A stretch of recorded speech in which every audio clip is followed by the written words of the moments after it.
before all that. All right, Denise, haven't seen you for a while. Where's you been? I've been to LA. Oh. No, I did. I know. I did a lovely job for GMTV with your old sparring partner, Carla Romano. Yes. And we did a sort of Thelma and Louise trip up across America. But more exciting than... Well, we did lots of exciting things, but... And I know you love her. We interviewed Jackie Collins. Oh, jealous. At her house. And all my... There we are, me and Jackie. That was because I was meant to be Thelma and Louise, although I just felt I looked like Jock Ewing off Dallas for most of the time in Jackie Collins' house. But her house is just fantastic. Is it? I think it's worth something like 17 million pounds or something. Wow. I don't know. Just amazing. Did you go to the loo and look in the cupboard? Went to the loo. But the thing is, she kind of didn't want us to... She didn't want us to go. She was very chatty, lots and lots of gossip off camera, which of course I can't share with you. And now I'm just going to drop another one. Went to Robbie's house for sausage and mash. Yeah, with his dad. Well, because his dad, Pete, and I have known each other and Tim for quite a long time. And when we were in this quite posh hotel, I ordered a sausage platter, being a Geordie, thinking it might include a sausage. Nah.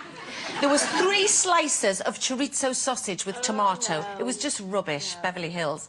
Anyway, so he said go up to Robbie's. So I went up to Robbie's. And is his house nice? Oh, gorgeous. And they're very, very happy. Jealous. Very, it was just absolutely lovely. Did you meet all their little dogs? 8 dogs. 8 dogs. 8 dogs.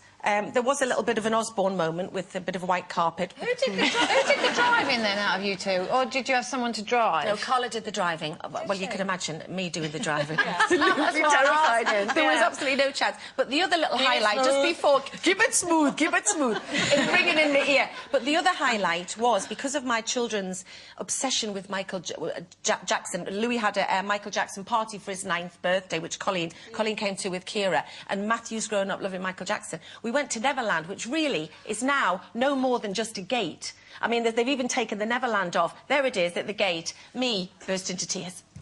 I just got so emotional. But Carla said at one point, she said, Denise got really emotional. She said, then we got back in the car. I looked to my right, there was no Denise. I then looked up to see her moonwalking past the gate. I just felt I owed it to my children to do a rubbish moonwalk past the gate. Well, I didn't moonwalk because I think that's the Saturday coming. I pink ribbon walked at the weekend. It was a very long walk in the rain to raise money and awareness for breast cancer care. Well, there was 20 miles or 10 miles, and me and Jackson, my dog, and my sister Linda, there's me and Jackson, we did the 10 miles. Oh, he's got a T-shirt He had a T-shirt on and everything. Where is that? Where is that? It was at Petworth House in West Sussex, and it was absolutely lovely. And can I just say I'm really sorry to the lady who I ran over, because when they go, honk, and we all go, and Jackson went, pfft, and the lead kind of went like that, and I think I mowed somebody down, so I'm very, very sorry. How long did it take? Do you know what's really funny? You know, people go, oh, I did the London Marathon in 2.5 minutes. 4 hours to do 10 miles. 10 miles. So that means if I ever did the London Marathon, I'd probably still be walking now. Yes. Yeah. So that's not going to happen. So you would have come in with those people who wear the great big spacesuits. Yeah. Yes, but we had a great time. OK, this weekend, New Zealand actor Russell Crowe revealed that when he met Prince Andrew on the set for Robin Hood, the prince told him the following story. He said, I was having dinner with my mother, and I asked her if it was appropriate that I wear a suit when visiting the film set, and his mother, who's the Queen, by the way, said, no, Andrew, if you turn up in a suit, people will think you're a ninny. Ninny! That's what the Queen calls people. Now we know.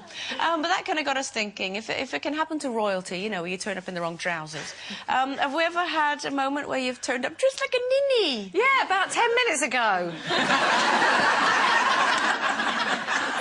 I mean, I don't know if you saw that. They make me dress up in a suit covered in birds. You would celebrate the fact that we've got, you know, an amazing actress on the show who happens to be in the birds. You were a ninny, you were a tippy. I was a tippy, yeah. But you actually looked really stylish in that suit. You did! I look like a total chump. Ninny, that's right. No, do you know, I don't know, because I'm not very self-aware when it comes to what I look like sometimes, because I've been looking at old photos, and I have to say What about wearing that big sort of Del Boy coat when we were on the red carpet going to those those awards. Yes. And we turned round. Carol was Del Boy in like a sort of sheepskin car salesman coat going, all right, mate, on the red carpet when everyone else is in their evening dresses. No, but I just don't care about that. I was cold and I didn't want to be cold. But, you know, in my life, I've got photographs of me looking not just a ninny, I mean, just absolutely outrageously awful. And it's so awful. At the time, No. I did. Did you? I did. Right, I once went to a pop gig and I actually looked like dressed like a court jester. Do you know what I mean? Like a minstrel. You know, with like with like this tabard thing on. Was it in the 80s? Because Marillion was very into all that sort of thing. It was in the 80s. And I was a punk rocker as well. And I used to have an office job where I used to have to wear office clothes. And then I had this hair that was shaved all over here with 10 long bits hanging down there with a suit on. I mean, I just look ridiculous. Yeah, not good. I think I was always... When I was at school, I was a ninny, because my mum just...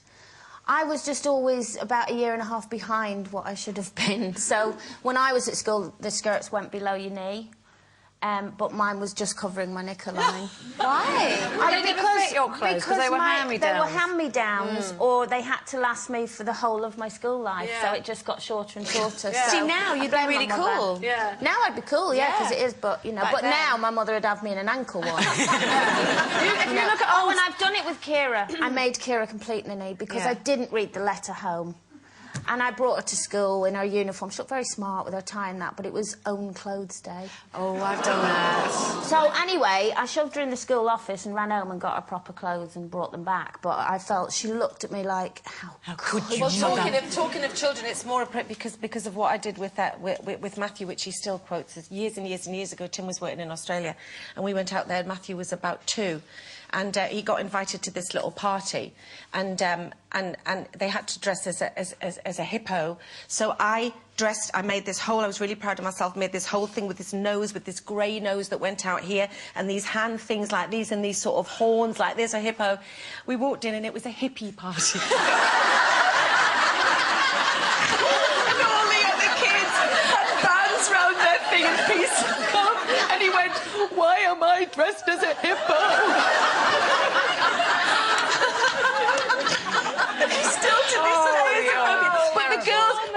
The girls earlier, they went, but at what point did you not think, why would a hippo party be a theme?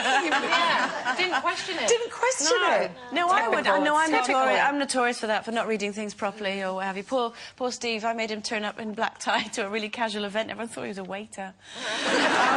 He's still not forgiven me.